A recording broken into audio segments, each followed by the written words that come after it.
Bà, sự đây bông bồn ở khía và cùng một can video thứ mày. Sầmរាប់ channel ខ្ញុំបានសម្រាប់យូរខែដែរដែលបានចេញវីដេអូថ្មីទេហើយដោយសារតែខ្ញុំភ្ជាប់រវល់ build page បាទបច្ចុប្បន្នខ្ញុំមុខទៅរក Facebook ច្រើនជាង YouTube ចឹងណាបងប្អូនក៏ប៉ុន្តែយើងយ៉ាងណាក៏យើងមិនចោលដែរពីរឿង YouTube បាទយើង build វាចាប់ពីចំណុច0រហូតដល់វាមាន monetize ក៏ដូចជាមាន subscription ដូចជាមួយចំនួនដែរបានជាបងប្អូនស្រឡាញ់ចូលចិត្តជួយ subscribe channel YouTube ខ្ញុំឥឡូវបានច្រើនហើយចូលចិត្ត 10k subscriber ដែរអញ្ចឹងអ្វីដែលខ្ញុំចង់និយាយថ្ងៃនេះគឺចង់ប្រាប់ថាខ្ញុំនឹងចាប់ផ្ដើមធ្វើវីដេអូ YouTube បន្តទៀតហើយមិនដែរបងប្អូនអរគ្នាក៏ដូចជា fan channel YouTube ទាំងអស់សត្វយ៉ាងណាដែរចំពោះវិស័យ MMO មួយនេះចំណូលមិនដែរចំណាយមិនដែរសម្រាប់ខាងនេះគឺអត់អីទេនៅទប់ទល់បានហើយពាក់ព័ន្ធជាមួយនឹងរឿង Facebook បាយចង់លើកមកនិយាយថ្ងៃនេះចំពោះបែងខ្មែរឃើញបងប្អូនមករយៈមុនគឺអាសាជជែកវែកញែកច្រើនអញ្ចឹងណា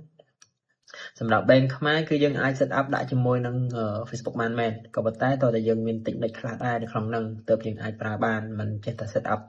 ដាក់ផងទៅទាំងគេហៅថាតលងមូលបានទេបើសិនជាយើងមិនមានបទពិសោធន៍ឬមួយក៏ដឹងក្បាច់ឬ technique ទេគួរតែកុំដាក់ bank ខ្មែរអីបើយើងមិនទាន់ចេះច្បាស់បាទហើយបើសិនជាយើងនៅតែសពេចសពិលគឺ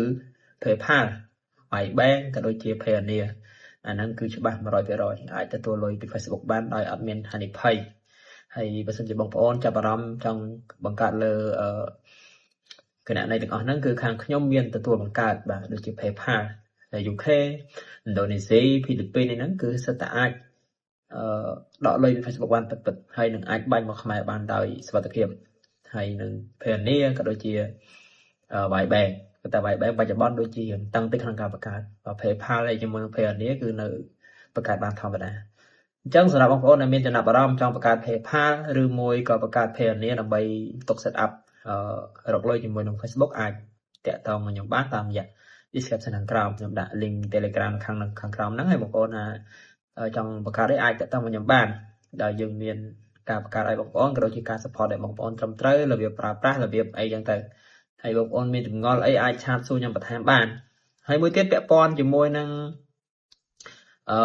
ការរៀនដែលបងប្អូនអាសាឆាតមកខ្ញុំច្រើនមួយរយៈមុនខ្ញុំអត់បានទទួលដោយសារអីខ្ញុំរវល់អត់មានពេល support ទេតែឥឡូវនេះខ្ញុំឆ្លៀតបានខ្ញុំទៅតែរៀបចំវីដេអូក៏ដូចជាមេរៀនបាទខ្ញុំចង់ជាមេរៀនល្អហើយនឹងអាប់ដេតថ្មី